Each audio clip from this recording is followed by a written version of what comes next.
Hi friends, welcome to Shiva sir maths class. మనకి APDSC 2025 mega డిఎస్సికి సంబంధించి కొంత ఇన్ఫర్మేషన్ అయితే చూద్దాం. ఎవరైతే టెట్కి సంబంధించి మళ్ళీ ఇంకొక టెట్ పెట్టమని అభ్యర్థులు కొంతమంది అడగడం అయితే జరిగింది. దాన్ని ఉద్దేశించి మేము పరీక్ష రాయడానికి ఎలిజిబిలిటీ లేకుండా జరిగింది. ప్రతి 6 నెలలకు ఒకసారి డిఎస్సి తీయాలి.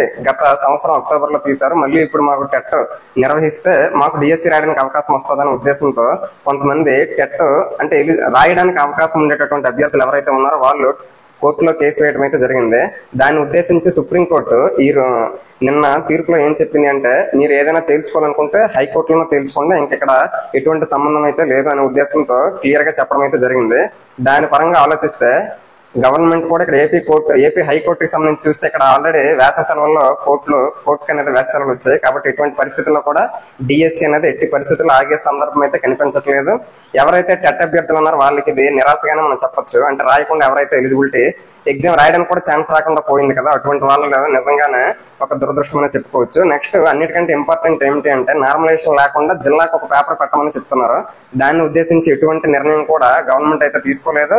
వాళ్ళు ఏ విధంగా అయితే పెడదాం అనుకుంటున్నారో ఆ విధంగానే పెట్టడానికి డిసైడ్ అయింది. కాబట్టి మనము కూడా మైండ్ లో ఫిక్స్ అయిపోవాలి, నార్మలైజేషన్ ఉంటది, జిల్లాకు ఒక పేపర్ ఎట్టి పరిస్థితుల్లో పెట్టే ఛాన్స్ అయితే లేదు. కాబట్టి సుప్రీంకోర్టు ఏమో కేసునేమో కొట్టివేయడం జరిగింది. తర్వాత పరీక్షల షెడ్యూల్ ఇంకా దాదాపు ఇంకొక జూన్ 6వ తారీఖు అంటే దాదాపు ఒక 10-12 రోజులు ఉంది. అయినా కూడా ఇంతవరకు ఎటువంటి షెడ్యూల్ కూడా రాలేదు. అంటే కొంత గందరగోళంలో ఉన్నటువంటి పరిస్థితి అయితే ఏర్పడింది. ముందు ఎస్జిటికి జరుగుతుంది, స్కూల్ అసిస్టెంట్ కి జరుగుతుంది, ఎవరికి జరుగుతుంది అనేది క్లారిటీ లేకపోవడం వల్ల ఇంకా వాళ్ళు గందరగోళంగానే గురవుతున్నారు. పరీక్షల షెడ్యూల్ అయితే ఇంతవరకు ఎటువంటి పరిస్థితుల్లో కూడా రాలేదు. నెక్స్ట్ జూన్ 6 నుంచి ఎట్టి పరిస్థితుల్లో కూడా గవర్నమెంట్ ఆగే పరిస్థితి లేకుండా ఖచ్చితంగా కండక్ట్ చేయాలనే ఉద్దేశంతో ఉన్నది. అన్ని పరిస్థితులు కూడా గవర్నమెంట్ కు అనుకూలంగానే ఉన్నాయి. కానీ మన అభ్యర్థుల తాలూకా పరిస్థితులు ఏవైతే ఉన్నాయో వాటిని అర్థం చేసుకునే పొజిషన్ లో గవర్నమెంట్ అయితే లేదు. కాబట్టి జూన్ 6వ తారీఖు నుంచి పరీక్షలు 100% జరుగుతాయని మీరు నమ్మకం మీద చదువుకోవడం చాలా మంచిది. నెక్స్ట్ పరీక్షా కేంద్రాలు మన రాష్ట్రం మొత్తం మీద దాదాపు 82 పరీక్షా కేంద్రాలను వాళ్ళు సిద్ధం చేయడం జరిగింది.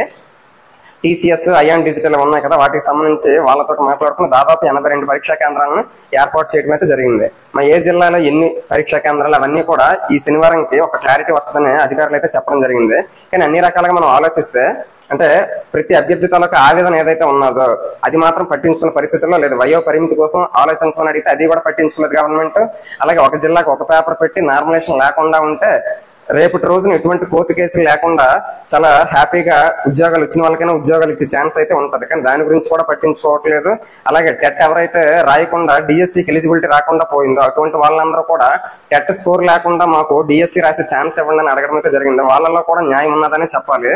ఎందుకంటే వాళ్ళు ఆల్రెడీ డైట్ గానీ బీఎడ్ గానీ రిలీవ్ అయ్యి డైరెక్ట్ గా డిఎస్సి రాయడానికి ఛాన్స్ అయితే వచ్చింది. కానీ వాళ్ళకి కూడా డిఎస్సి రాయడానికి టైం అయితే దొరికింది. కానీ వాళ్ళకి నువ్వు రాయడానికి ఛాన్స్ లేదు అని అంటే వాళ్ళకి కూడా చాలా బాధగానే ఉంటుంది.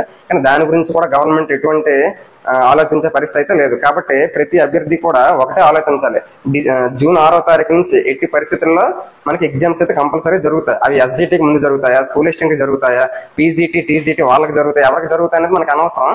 కానీ మనం ఏంటంటే జూన్ 6వ తారీఖు నుంచి ఎగ్జామ్స్ జరుగుతాయి. కాబట్టి నువ్వు ఎస్జిటి అభ్యర్థి అయితే ఫస్ట్ నాకు ఎస్జిటిఏ జూన్ 6వ తారీఖు నుంచి మొదలవుతుంది. లేకపోతే స్కూల్ అసిస్టెంట్ అయితే నాకు జూన్ 6వ తారీఖు నుంచి స్కూల్ అసిస్టెంట్ ఎగ్జామ్స్ మొదలవుతాయని అంటే నీకున్న ఈ తక్కువ టైంనే నువ్వు కరెక్ట్ గా యూటిలైజ్ చేసుకుని ఉపయోగిస్తామని మనస్ఫూర్తిగా కోరుకుంటున్నాను. ఎవరెవరైతే మ్యాథ్స్ కంటెంట్ కి సంబంధించి మన పరంగా చూసుకుంటే మ్యాథ్స్ కంటెంట్ కి సంబంధించి ఎవరికైతే డౌట్స్ ఉన్నాయో అటువంటివన్నీ క్లారిఫికేషన్ కోసం టెక్స్ట్ బుక్ ని రివిజన్ చేయాలనే ఉద్దేశంతో ఆల్రెడీ 6th నుంచి 10th వరకు మన టాపిక్స్ అన్ని కూడా చాప్టర్స్ అన్ని కూడా కవర్ చేయడం జరుగుతుంది. అందులో ఆల్రెడీ 7th క్లాస్ కంప్లీట్ అయింది, 8th క్లాస్ ఫస్ట్ 6 చాప్టర్స్ కూడా కంప్లీట్ చేయడం అయితే జరిగింది. కాబట్టి ఎవరైతే కంటెంట్ పరంగా డౌట్ గా ఉన్నారో వాళ్ళందరూ కూడా మన శివ సార్ మ్యాథ్స్ క్లాస్ లో వీడియోస్ అయితే ఉన్నాయి. వాటిని మీరు చూసి కంటెంట్ లో ఎటువంటి ప్రాబ్లం లేకుండా డిఎస్సి పరంగా అంటే రెడీగా ఉంటారని నేనైతే కోరుకుంటున్నాను.